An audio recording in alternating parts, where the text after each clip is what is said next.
You can settle the argument and still not have reconciliation. You can agree on the bill, shake hands, and call it fair, and the room can still feel cold. The issue may be fixed, but your chest is still tight. You know that feeling. The text is polite, the tone is controlled, and the words are all there. But something deeper is broken, and everyone can feel it. Maybe it was a sentence said too sharply. Maybe it was the silence that followed. Maybe it was the look on somebody's face when they realized we are not coming back from this the same way. Some things cannot be taped back together with a quick agreement. That is the difference between conflict resolution and reconciliation.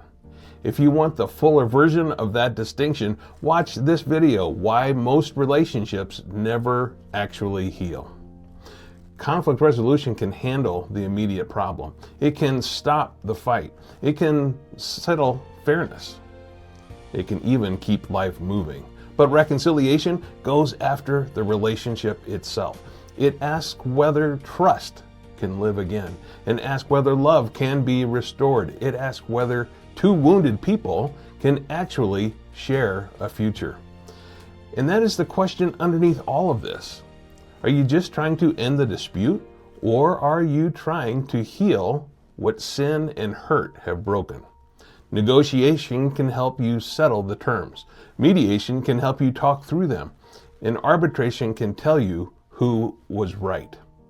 All of that matters when the issue is money or a boundary or an offense and the thing that was said at the worst possible moment. But you can be fair and still be far apart. You can split the difference and still not trust each other. You can get the facts straight and still leave the heart untouched. That is why reconciliation is not the same thing as simple problem solving. Reconciliation goes deeper than the dispute. It reaches into the damage. It deals with what happened to the relationship, not just what happened in the moment. Jesus takes that seriously. He says, so if you're offering your gift at the altar and there remember that your brother has something against you, leave your gift, therefore, before the altar and go. First be reconciled to your brother, and then come and offer your gift. That's in Matthew 5, verses 23 and 24. That is not a minor cleanup step. That is a call to face the rupture. The issue is no longer only logic or fairness or meeting halfway. The issue is trust. The issue is love. The issue is whether there can be a shared future after that happened. You said the words, but you never moved toward the person. You solved the disagreement, but the relationship is still wounded. You want the tension gone, but you do not want the humility healing requires. That's why so many people get stuck right here. They want the argument finished, they want the awkwardness to stop, then they want the room to feel normal again. But peace is not just the absence of a fight. Real peace means something has actually been mended. Reconciliation is harder because it does not stay on the surface. A conflict can be handled with words, logic, and a fair outcome. A broken relationship has to be healed. That means vulnerability. It means humility. It means you stop defending yourself long enough to tell the truth about your sin. It also means you stop pretending the sin against you did not wound you. This gets down to the heart. It touches the very soul. And if you are already feeling convicted, well, good, you should. If you have been harsh in how you spoke, if you have used cold words to wound instead of to heal, that is sin. If you have avoided the person instead of moving toward them, that is sin. If you have protected yourself instead of loving them, that is sin. If you have written the story so that you look clearer or cleaner than you really are, that is sin. If you have ever kept score, rehearsed resentment, and fed bitterness in private, that is sin. And that is exactly what Jesus came to forgive. Paul says plainly, let all bitterness and wrath and anger and clamor and slander be put away from you, along with all malice. He says that in Ephesians 4, verse 31. Then it goes deeper. Be kind to one another, tenderhearted, forgiving one another as God in Christ forgave you. That's Ephesians 4:32. That is not surface management. That is heart work. That is where pride has to die. That is where resentment has to be named. That is where the hidden scorekeeping gets exposed. Reconciliation requires the sinner to repent honestly, and it requires the wounded person to forgive from the heart, not because the offense was small and not because it did not matter, but because grace in Christ is so much bigger than what was done. You may have said sorry, but you said it at the end of the conversation, not to own what you did. You may have heard an apology, but your heart is still holding on to the receipt. You may have agreed to move on, but inside you are still keeping watch. That is why reconciliation costs more than settling a dispute. A dispute can be solved in an afternoon, but if trust is shattered, if words were cruel, if someone was neglected or betrayed or sinned against, the real work is slower. It is relationship building. It is truth told over time. It is repentance proved in patterns, not just in promises. If you want a practical walkthrough of that, watch the video, Heal Relationships, Confess, Forgive, and Rebuild Trust Fast. It is the hard, ordinary labor of learning how to love again. If this is helping you, subscribe to our channel so you don't miss the rest of the series. And if you want a written version, there's a blog link in the description below. And I've also created a link where you can download this infographic, which is a summary of this entire series. And also there's slides available for you to download as well. Now, once a confession is on the table and humility is finally honest, you still need the bridge from I was wrong to we can now move forward. That bridge is forgiveness. Forgiveness is one of the clearest pictures of reconciliation because it reflects what God has done for you. God did not look at sin and pretend it was not real.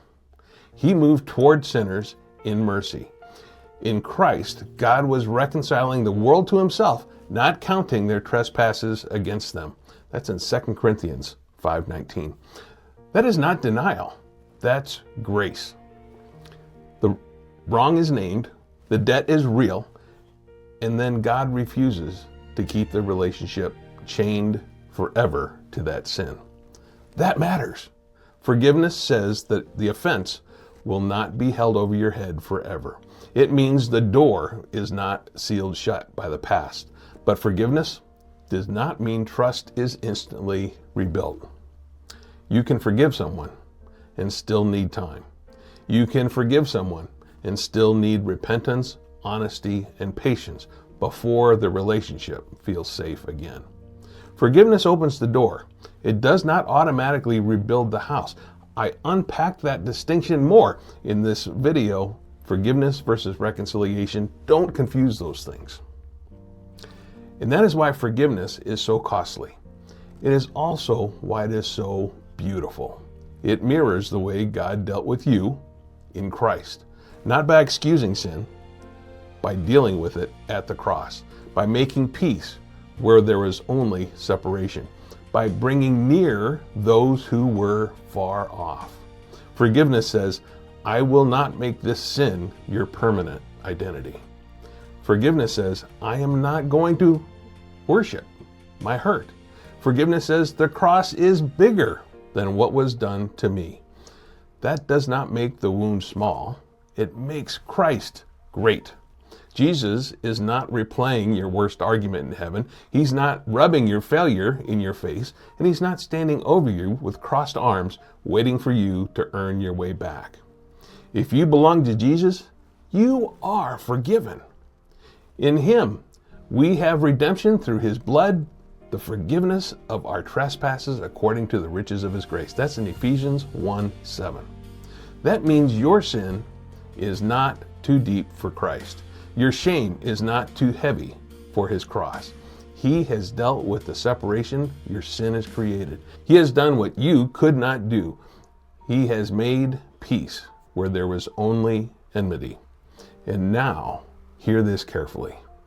You are not just someone trying to find peace better. You are someone who has been reconciled and now gets to live that out.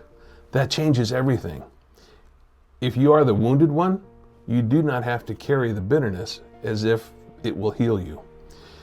It will not. Bitterness feels active, but it only keeps you chained to what was done. If you are the guilty one, you do not have to hide as if grace has run out. It has not. Jesus already borne the cost of reconciliation.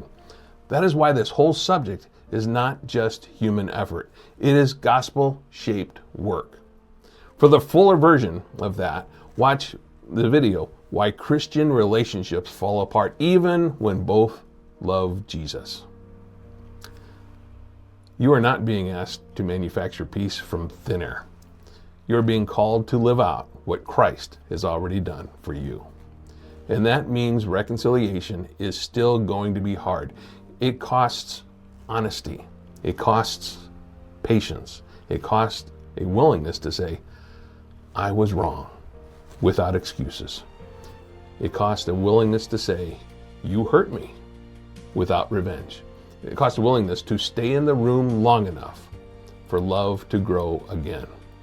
Paul says, bearing with one another, and if one has a complaint against another, forgiving each other as the Lord in Christ has forgiven you, so you also must forgive. And above all these, put on love, which binds everything together in perfect harmony. That's Colossians 3:13 and 14. That's the road. Mutual confession, honest repentance, slow trust building, consistent follow through, the kind of love that keeps showing up after the emotional rush is gone, the kind of love that tells the truth without cruelty, the kind of love that does not pretend nothing happened, and also does not keep punishing forever. Yeah, this makes reconciliation difficult. It's risky to open your heart again after the heart has been hurt. It's humbling to come back after you have failed. But it's exactly why reconciliation is deeper than simply ending a conflict. Real peace is not when nobody is talking anymore.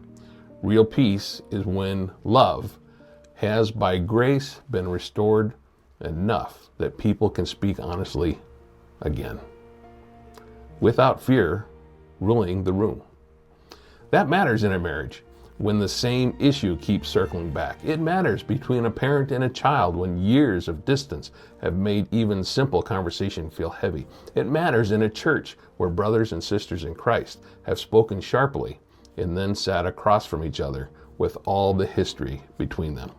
It matters when the drive home is quiet and everybody knows something is wrong. Peace is not pretending. Peace is not avoidance. And peace is not a smiling face over an unchanged heart. Peace is restored unity. And if human reconciliation costs this much, then the gospel gets even bigger. Because God did not wait for you to clean yourself up first. He came for you in Christ. He named your sin. He carried your sin. He paid for your sin. He brought you near by the blood of the cross. That is not sentimental. That is costly. That's holy. And that is love.